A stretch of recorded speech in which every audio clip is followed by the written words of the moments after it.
মাননীয় স্পিকার, আমরা যে জায়গা থেকে দাঁড়িয়েছি, বাংলার 30 থেকে 40 লক্ষ ওলামায়ে কেরাম আমাদের দিকে তাকিয়ে রয়েছে, কারণ তাদের কণ্ঠ, তাদের সে আওয়াজগুলো আমরা যেন জাতীয় সংসদ থেকে দিতে পারি।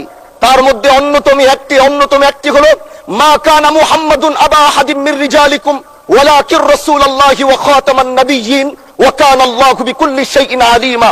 আপনি জানেন, নবীর পরে আল্লাহ নবী হচ্ছে আমার ঈমানের অংশ, আমার ঈমানের পার্ট। তিনাকে ভালোবাসা, তিনার উপর ঈমান, এটা আমার ঈমানের অংশ। তিনি আমার শেষ নবী, যেটা কোরআন ঘোষণা দিয়েছে। নবীও বলেছে আনা খাতামুন নাবিয়্যিন আলা নাবিয়্যা বাদি, আমি শেষ নবী, আমার পরে কোনো নবী আসবে না।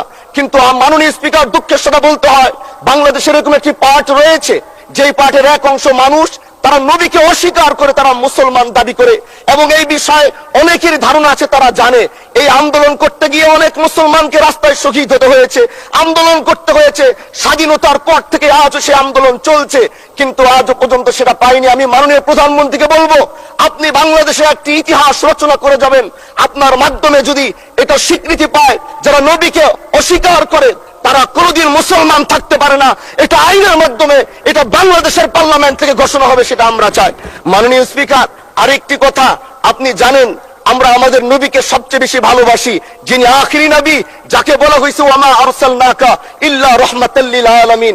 আমরা বারবার দেখছি কিছুদিন পর পর কারা যেন কিভাবে সে আল্লাহ নবীর শানে কটূক্তি করে, নবীকে নিয়ে অশ্লীল ভাষায় গালিগালাজ করে, নবীর শানে কটূক্তি করে। এই আন্দোলন, এই সংগ্রাম করতে গিয়ে আপনিও মাননীয় স্পিকার দেখেছেন, রাস্তাঘাটে আন্দোলন করতে গিয়ে কত মানুষ মৃত্যুবরণ করেছে। যদি একবার বাংলাদেশের আইনে, কারণ মুসলমান যদি আমাদের বাংলাদেশের পার্সেন্টেজ অনুযায়ী আমাদের অবশ্যই মুসলমানদের সংখ্যা এই দেশে অনেক বেশি। আমরা তো অন্য কিছু চাচ্ছি না। এই দেশের মানুষ নামাজ না পড়লেও যদি কেউ নবীকে কটূক্তি করে, তার কলিজা ছিঁড়ে যায়, সে রাজপথে নেমে যায়। আমি বলবো, যারা নবীকে কটূক্তি করে, নবীর নামে গালিগালাজ করে, এদের মৃত্যুদণ্ড, এই আইনটাও যেন বাংলাদেশের এই সংসদ থেকে পাশ করা হয়।